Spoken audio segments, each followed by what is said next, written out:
చేసినటువంటి మీడియా మిత్రులకి మా నాయకులకి నమస్కారాలు తెలియజేస్తున్నాం. ఈరోజు రాష్ట్రంలో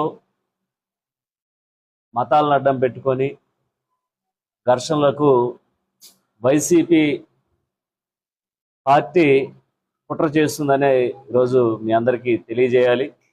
ఆంధ్రప్రదేశ్లో క్రైస్తవులను రెచ్చగొట్టి మత ఘర్షణలు సృష్టించి తీవ్రమైన కుట్ర ఈరోజు వైసీపీ పార్టీ చేస్తుంది. అలాగే ముఖ్యంగా ఇది క్రైస్తవుల్లో ఒక యాంటీనెస్ తీసుకురావాలని ఈరోజు ముఖ్యంగా పవన్ కళ్యాణ్ గారిని టార్గెట్ చేస్తూ ఏలూరులో జరిగినటువంటి దళిత క్రైస్తవ సంకారామంలో సభలో దళితుల సంక్షేమం గురించి మాట్లాడకుండా కేవలం పవన్ కళ్యాణ్ గారిని అసభ్యకరమైన భాషతో విమర్శించడాన్ని మేము పోలవరం నియోజకవర్గం నుంచి తీవ్రంగా ఖండిస్తున్నాం. ఈరోజు ప్రత్యేకించి రావణ్కి ఖచ్చితంగా వైసీపీ మద్దతు ఉందనేది దీంట్లో స్పష్టంగా అర్థమవుతుంది. పోక్సో కేసులో అరెస్ట్ అయినటువంటి రావణ్ వెనుక వైసీపీ హస్తం ఖచ్చితంగా ఉంది.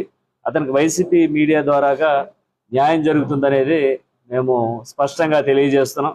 అలాగే సనాతన ధర్మంపై దూషిస్తున్నారు. ఫైట్ ఆర్టిస్టులు, యూట్యూబ్ ఛానల్స్ రావణ్ లాంటి వ్యక్తుల మీద సపోర్ట్ చేస్తూ హిందూ దేవాలయాన్ని, సనాతన ధర్మాన్ని దూషిస్తున్నటువంటి వీరు, అలాగే నటుడు ప్రకాష్ రాజ్ అనేటువంటి వ్యక్తి కూడా వారికి మద్దతు ఇవ్వడం అనేది ఈరోజు రాష్ట్రంలోనే మనకి సనాతన ధర్మాన్ని కించపరిచే విధంగా వీరు మాట్లాడడం అనేది మేము తీవ్రంగా ఖండిస్తున్నాం.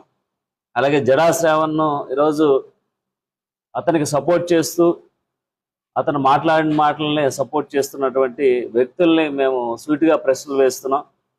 గతంలో జడా శ్రావణ్ అన్న అతను చెట్టు కింద ప్లేడర్గా పనిచేసి బెయిల్ కేసులు తక్కువ అయినటువంటి శ్రావణ్ కుమార్కి జగన్ మీద పోరాటానికి 25 కోట్ల రూపాయలు ఖర్చు పెట్టానని అతను అనటం, అలాగే జడా శ్రావణ్ కుమార్కి అంత సొమ్ము ఎక్కడి నుంచి వచ్చిందని మేము ఇది మీడియా సమ్ముఖంగా అతన్ని మేము ప్రశ్నిస్తున్నాం.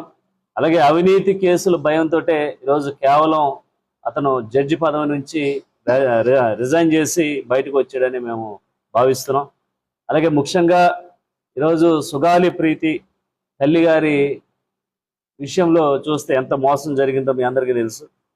బాధిత కుటుంబానికి న్యాయం చేస్తానని చెప్పి సుగాలి ప్రీతి తల్లి గారు అయినటువంటి ప్రీతి గారి దగ్గర జడా శ్రావణ్ గారు మోసం చేసినటువంటి పరిస్థితులు మీ అందరికీ తెలుసు.